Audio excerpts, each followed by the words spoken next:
the truth remains that up to now, there hasn't been any black man that has claimed any laurel in mathematics or physical sciences. And that's why we have to jealously protect this and, in a way, be very, very careful about the politics behind the whole thing. Because the politics of racism is raising its ugly head in a way to contend against this.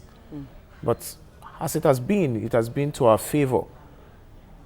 Yes, people went on the media to babble and to say all trash, even when they had not seen the content of the work.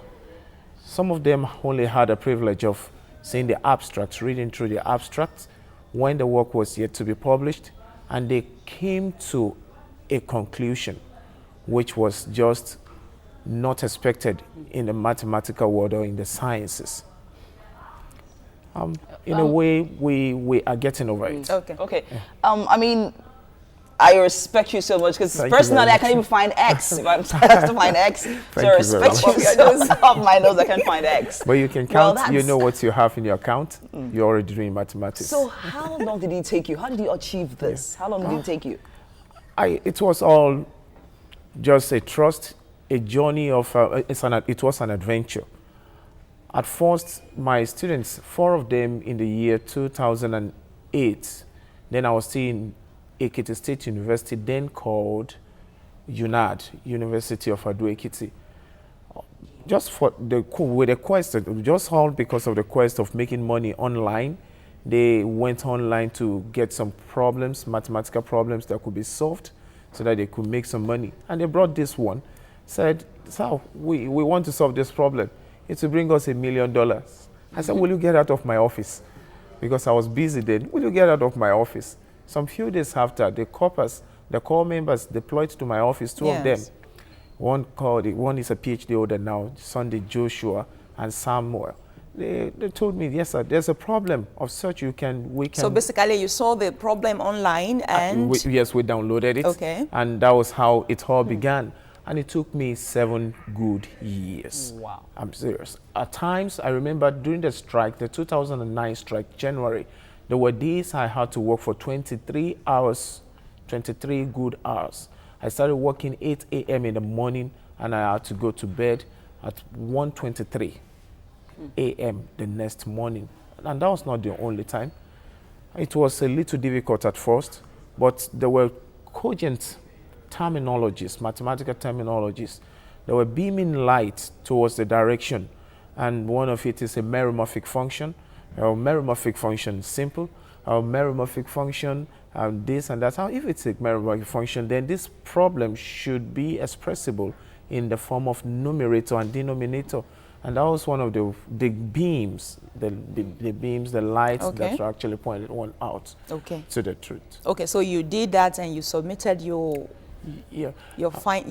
conclusions and your solution to the problems. Yes, and the thing is before this last submission, I had at various points in time submitted my findings.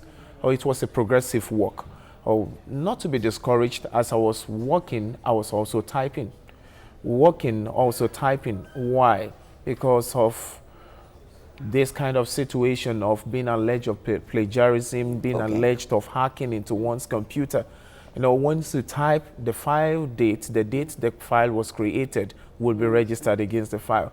So when you check my computers now, you find files created 2009, papers published 2010 on the same work. Okay, let's go to the issue of the plagiarism really now, because that's what we have on the front burner. And they're accusing you of plagiarizing the work of Wen Arab.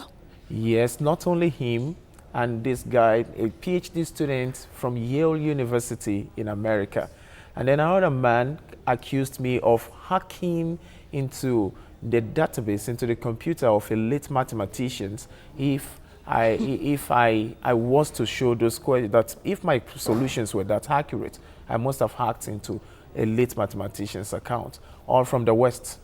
So it's believing that we can't solve no problem. They just believe that. We can't solve no problem. Yeah, that's they believe that. Well, it took you so much time to achieve this and so much hard work. Yes. It wasn't just the money, I believe. It was not the So money. what was the motivation? Now, the motivation all boils down to the time I was in the University of Ilorin. My intention was not to study mathematics, no. But surreptitiously, I was sensing within my spirit, within my mind, that it seems I don't know, I always want to reject it. Will I end up being a class teacher? As a then, that was the best one could be. And I remembered a friend of mine works here. I had to talk to him. I'll come to see it, and he was telling me this and this and this and this. And I was already expecting it to be the first black man who will clinch a laurel in mathematics. Wow. Many thanks for joining us. We appreciate your effort and, of course, the clarification. And we wish you the very best. We hope when the money comes, you remember us.